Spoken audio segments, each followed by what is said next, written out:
સ્વાગત છે તમારું ગ્રેવિટી ઇન્સ્ટિટ્યૂટમાં। આજે આપણે ચેપ્ટર નંબર 6 પાર્ટ નંબર 3 જોવાના છીએ। પાર્ટ નંબર 2 માં આપણે આ પહેલાનું બધું છે એ જોઈ લીધું હતું કે પદાર્થ સોફ્ટ એટલે કે નરમ કોને કહેવાય અને સખત કોને કહેવાય, તેજસ્વી કોને કહેવાય અને નિસ્તેજ કોને કહેવાય, એ બધા છે એ આપણે ગુણધર્મો જોયા હતા। હવે નેક્સ્ટ આપણે જોવાના છે કે કઈ સામગ્રી સખત છે। નહીં, એ તો આપણે જોઈ લીધું છે। હવે જોવાના છે પ્રવૃત્તિ નંબર 6.5। ચાલો અવલોકન કરીએ। જો અત્યાર સુધીના તમે કોઈ લેક્ચર નથી જોયા તો લેક્ચર કમ્પ્લીટ કરીને પછી આ લેક્ચર જુઓ। આપણી ચેનલ સબસ્ક્રાઇબ નથી કરી તો સબસ્ક્રાઇબ કરો અને તમારા ફ્રેન્ડ સર્કલમાં શેર કરો। ચલો જોઈએ। કોષ્ટક નંબર 6.3 માં આપેલી વસ્તુઓને તમારા હાથ વડે પકડો। વસ્તુઓ સખત છે કે નરમ છે તેને અનુભવો। તેઓ જે સામગ્રીથી બનેલા છે તે શોધો। તમારા અવલોકનોને કોષ્ટક 6.3 માં નોંધવાનું છે। જો હવે અહીંયા તમને ઈંટ આપી છે, ફર્સ્ટ આપ્યું છે। ઈંટ છે એ સખત છે કે નરમ છે? તો કે સખત છે। હવે એની સામગ્રી છે તો એમાં શું કહી શકીએ આપણે? પકવેલી માટીથી ઈંટ બનેલી હોય, બીજું કાંઈ એમાં હોય નહીં। પછી આપ્યું છે પાણીની બોટલ। તો પાણીની બોટલ છે એ સખત હોય કે નરમ હોય? આમ જોવા જાય તો સખત જ હોય, પણ એ શેની બનેલી હોય? પ્લાસ્ટિકની બનેલી હોય। પછી ઓસીકું એ નરમ હોય, રૂમાંથી બનેલું હોય।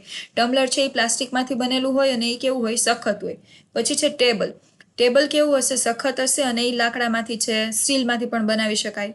સ્વેટર છે એ ઊનમાંથી બનેલું હોય અને એ નરમ હોય। અને અન્ય આપ્યું છે એમાં તમે કોઈ પણ સામગ્રી લખી શકો છો, તો તમને સખત અને નરમમાં ખબર પડી ગઈ। તમારા અવલોકનોને તમારા મિત્રોના અવલોકનો સાથે તમારે સરખાવવાના છે અને ચર્ચા કરવાની છે। તમે શીખ્યા છો કે સામગ્રી વિવિધ ગુણધર્મો જેવા કે ચળકાટ છે, સખતપણું, નરમપણું અને રંગ ધરાવે છે। આપણે જાણીએ જ છીએ કે કોઈ પણ ધારો કે વનસ્પતિ લાઈક સામગ્રી છે જે વુડમાંથી બનેલી હોય તો એ ચળકાટ ધરાવે કે ન ધરાવે? પછી સખતપણું હોય, જો લાકડું હોય તો એમાં સખતપણું હોય। નરમપણું છે, જો રૂ છે, ઊન છે, એ બધા નરમપણું ધરાવે છે। રંગ છે તો એ બધા એના ગુણધર્મો થયા, ભૌતિક ગુણધર્મો કહેવાય એને। શું તમે સામગ્રી દ્વારા દર્શાવાતા અન્ય કોઈ ગુણધર્મો વિશે વિચારી શકો છો? ચાલો આપણે તેને વધુ સમજીએ। હવે તમે કોઈ બીજા ગુણધર્મો ઉપર વિચારી શકતા હોય તો એને સમજવા માટે હવે તમને અલગ અલગ પાછી એવી જે પ્રવૃત્તિ છે એ ટાઈપનું આપેલું છે। હવે 6.3.3 આપ્યું છે કઈ સામગ્રીમાંથી આરપાર જોઈ શકાય છે અથવા જોઈ શકાતું નથી તે જાણીએ। કઈ કઈ સામગ્રી છે જેમાં આરપાર જોઈ શકાય? જો આરપાર જોઈ શકાશે તેને પારદર્શક કહેવાય, જેને નથી જોઈ શકાતું તેને અપારદર્શક પદાર્થો કહેવામાં આવે છે। ચાલો સમજીએ। ઘુલન, સીતા અને સારા તેમના મિત્રો સાથે સંતાકુકડી રમી રહ્યા છે। જે ઘુલન છે એક દિવાલની પાછળ સંતાઈ જાય છે, સીતા બગીચામાં એક મોટા ઝાડની પાછળ સંતાઈ જાય છે, જ્યારે સારા હિમ આવૃત એટલે કે ફ્રોસ્ટેડ દૂધિયો કાચના દરવાજાની એટલે કે તેની સપાટી ઝાંખી હોય એવું, લાઈક હિમ આવૃત એટલે એકદમ ટ્રાન્સપેરન્ટ નહીં પણ થોડો એવો ટ્રાન્સપેરન્ટ હોય એવો કાચની પાછળ સંતાઈ જાય છે, એવો દરવાજો છે જેમાં એવો કાચ છે। તો સીતાનો નાનો ભાઈ તેના ઘરની કાચની બારીમાંથી આ બધું બનતું જોઈ શકે છે। એટલે આ બધું જોવે છે કોણ ક્યાં સંતાય છે એની બધું, અને કાચની નાની બારીમાંથી એને બધું જ દેખાય છે। એનો મિનિંગ કે એની કાચની જે બારી છે એ ટ્રાન્સપરન્ટ છે અને બધું સરખું દેખાય છે। જે સામગ્રીમાંથી વસ્તુઓ સ્પષ્ટ રીતે જોઈ શકાય છે તેને પારદર્શક વસ્તુ કહેવામાં આવે છે। પારદર્શક એટલે ખબર પડી કે ટ્રાન્સપરન્ટ તમે આરપાર જોઈ શકો, કાચ છે, પાણી છે, હવા છે, સેલોફેન પેપર છે, તો એ બધા ટ્રાન્સપરન્ટમાં આવશે એટલે કે પારદર્શક કહેવાશે, જેમાં તમે આરપાર જોઈ શકો। ઘુલન, સીતા અને સારાએ છુપાવવા માટે આ જગ્યાઓ શા માટે પસંદ કરી? હવે જો બધાએ અલગ અલગ જગ્યા પસંદ કરી। ઘુલન છે એને શું પસંદ કર્યું હતું? ઝાડ પાછળ પસંદ કર્યું હતું અથવા તો દિવાલ પાછળ, હા।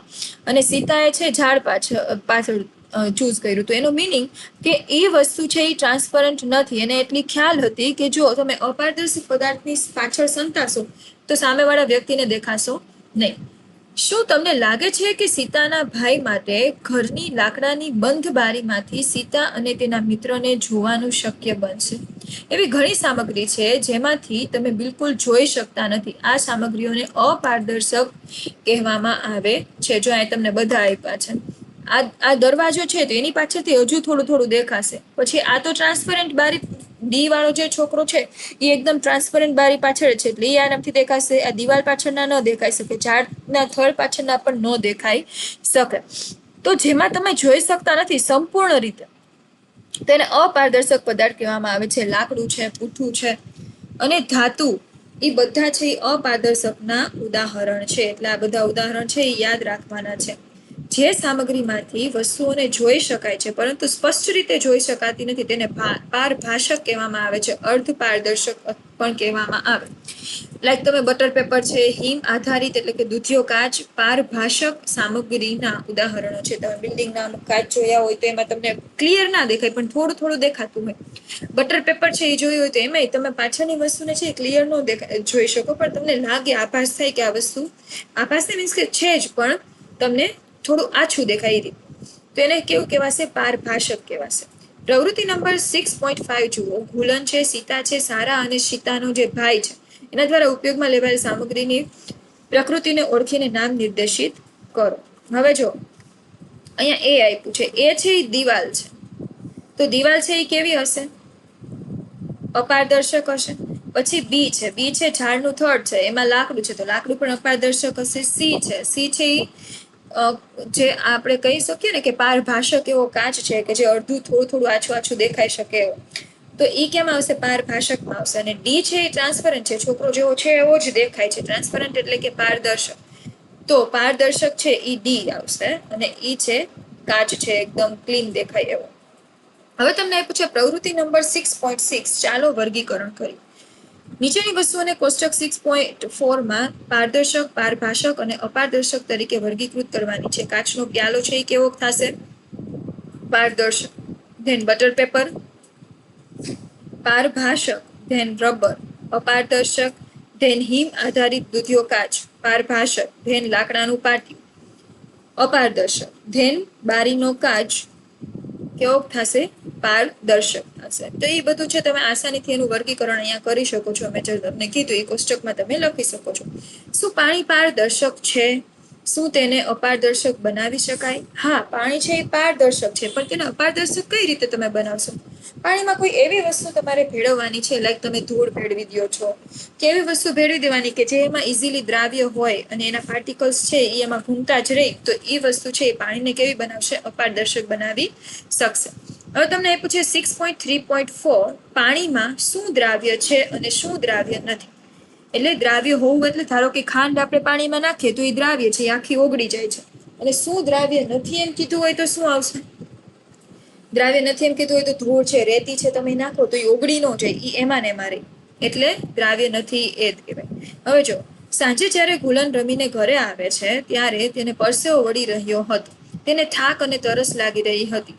ગુલનની માતાએ એક પ્યાલાના પાણીમાં શું કર્યું? ચમચી એક ખાંડ નાખી, ચમચી એક મીઠું નાખ્યું, ચપટી એક, અને લીંબુનો રસ એમાં ભેળવી નાખ્યો. હવે શરબત છે એ પીવા માટે એને આપી દીધું. ગુલને જોયું કે તેની માતા જ્યારે પાણીમાં ખાંડ અને મીઠું ભેળવી રહી હતી ત્યારે થોડા સમય પછી મીઠું અને ખાંડ અદ્રશ્ય થઈ ગયા. જ્યારે આપણે વિવિધ સામગ્રીને પાણીમાં ભેળવીએ છીએ ત્યારે તેઓ કેવી રીતે વર્તે છે તે સમજવા માટે ચાલો એક સરળ પ્રવૃત્તિ કરવાનો પ્રયત્ન કરીએ. એટલે આ બધી વસ્તુ થતી હતી. ગુલન જોતો હતો કે મીઠું અને ખાંડ ઓગળી ગયા, તો એ કઈ રીતે અદ્રશ્ય થઈ ગયા અને શું છે એ બધું એમ. પ્રવૃત્તિ 6.7 આપી છે, ચાલો જાણીએ. ખાંડ છે, મીઠું છે, ચોક છે, પાવડર છે, રેતી છે, લાકડાના વહેર એટલે કે લાકડાનો ભૂકો છે, એ બધું તમારે થોડી થોડી માત્રામાં લેવાનું છે. 5 કાચના પ્યાલા લેવાના છે અને લગભગ 2/3 પાણી ભરવાનું છે. બધામાં પાણી ભરી દેવાનું. હવે એક પછી એક બધામાં બધું નાખવાનું છે. પ્રથમ પ્યાલામાં 1 ચમચી ખાંડ નાખવાની, બીજામાં મીઠું નાખવાનું, પછી એક ચોકનો પાવડર નાખવાનો છે, રેતી નાખવાની છે, અને 5મા પ્યાલામાં લાકડાનો ભૂકો છે એ વહેર છે એ નાખવાનો છે.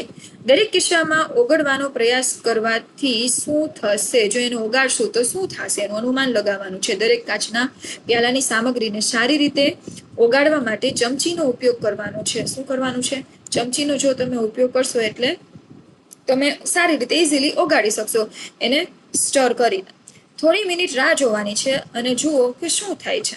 હવે જોશો તો શું થશે તમને ખબર જ છે. શુગર છે, મીઠું છે, એ બધું આસાનીથી ભળી જશે ને આપણે આ કોષ્ટકમાં નોંધવાનું છે. જો ખાંડ છે એને તમે પાણીમાં ઓગાળો છો તો એ અદ્રશ્ય થઈ જશે કે અદ્રશ્ય નહીં થાય? તો કે અદ્રશ્ય થઈ જશે. પાણીમાં અદ્રશ્ય થાય છે એનું અવલોકન છે એ બે સેમ જ આવશે. અનુમાન આપણને ખબર છે ખાંડ આસાનીથી ઓગળી જાય એટલે આપણે અવલોકન છે, અનુમાન છે, બે સેમ જ ગણશું. મીઠું પણ શું થશે? ઈ ઓગળી જશે આસાનીથી. ચોકનો પાવડર છે એ નહીં ઓગળે, કાં નીચે તળિયે બેસી જશે, કાં એના પાર્ટિકલ્સ છે એ શું થશે? પાણીમાં રાઉન્ડ રાઉન્ડ ફરશે. ધેન રેતી પણ નહીં ઓગળે, ઈ કાં તળિયે બેસી જશે, કાં એના પાર્ટિકલ્સ છે એ શું કરશે? પાણીમાં તરશે. કેવી રીતે? લાકડાનો વહેર, ઈ ઉપરની સાઈડ તરશે, ઈ પણ ભળશે નહીં, ઓગળી જશે નહીં. ધેન અન્ય તમે કોઈ પણ વસ્તુ લઈ શકો છો. પણ આનાથી તમને એટલી ખબર પડી કે કયા પદાર્થો છે એ પાણીમાં ઇઝીલી ઓગળે છે અને કયા પદાર્થો નથી ઓગળતા. તમે નોંધ્યું હશે કે કેટલીક સામગ્રીને પાણીમાં ભેળવવાથી તે સંપૂર્ણપણે અદૃશ્ય થઈ જાય છે. આપણે કહીએ છીએ કે આ સામગ્રી પાણીમાં ઓગળે છે, અથવા અન્ય શબ્દોમાં એવું કહીએ છીએ કે તે પાણીમાં દ્રાવ્ય છે. જો દ્રાવ્ય મિનિંગ તમને આટલું બધી પ્રવૃત્તિ આપી છે, એનો મિનિંગ કે તમને સમજાવવા માંગે છે કે કોણ દ્રાવ્ય કહેવાય અને કોણ અદ્રાવ્ય કહેવાય. જે આસાનીથી ઓગળી જાય છે, લાઈક શુગર છે, પછી નમક છે એટલે મીઠું છે, તો એ બધા કેમાં આવશે? દ્રાવ્યમાં આવશે. કેટલીક સામગ્રી પાણીમાં મિશ્ર થતી નથી, તેને લાંબા સમય સુધી હલાવ્યા બાદ પણ તે અદૃશ્ય ના થાય, તો આ વસ્તુ છે એ પાણીમાં કેવી કહેવાશે? અદ્રાવ્ય કહેવાશે, ઇનસોલ્યુબલ કહેવાશે. આ બે શબ્દ તમારે યાદ રાખવાના છે. આની ડેફિનેશન પૂછાઈ શકે એક માર્ક્સમાં. પાણી અને આપણા શરીરમાં થતી પ્રક્રિયાઓમાં મહત્વની ભૂમિકા ભજવે છે, કારણ કે તે ઘણી સામગ્રીઓને ઓગાળી શકે છે. જો આપણા શરીરમાં પાણી આપણે પીએ છીએ તો એમાં વિટામિન્સ છે, આપણે કોઈ પણ કાર્બોહાઈડ્રેટ્સ, પ્રોટીન, તો એ બધું છે એ લોહીમાં ભળે છે. એમાં કોઈક ને કોઈક અમાઉન્ટમાં છે એ પાણી હોવાનું જ છે. તો એ પાણી છે એ શું કરશે? એ બધી વસ્તુ એમાં ઓગાળીને એક જગ્યાએથી બીજી જગ્યાએ લઈ જવાનું કામ કરશે. શું તમે પાણીમાં નાખો છો તે બધું અદૃશ્ય થઈ જાય છે? નહીં. પાણીમાં જે કંઈ પણ વસ્તુ નાખી છે બધું અદૃશ્ય થતું નથી. એનો મિનિંગ કે અમુક જ એવી વસ્તુ હશે કે જે પાણીમાં દ્રાવ્ય થશે અને અમુક છે એ કેવી રહેશે? અદ્રાવ્ય રહેશે. આ બે વર્ડ છે તમારે ખાસ શું કરવાના છે? સમજવાના છે. અહીંયા સુધી રાખીએ. આપણે ORS વાળું જે આખું છે એ આના પછીના જે પાર્ટ નંબર 4 છે એમાં જોઈશું. તો અત્યાર સુધી જો આપણી ચેનલ તમે હજુ સબસ્ક્રાઇબ નથી કર્યું તો ચેનલ સબસ્ક્રાઇબ કરો, તમારા ફ્રેન્ડ સર્કલમાં શેર કરો અને બધા લોકો સુધી વધુમાં વધુ પહોંચે એનું ધ્યાન રાખો. અને તમે પણ છે જેટલા વિડીયો નથી જોયા આગળના એ બધા વિડીયોઝ જો ન સમજાય તો પાછો તમે વિડીયો છે એ રિપીટ કરી શકો છો. Thank you.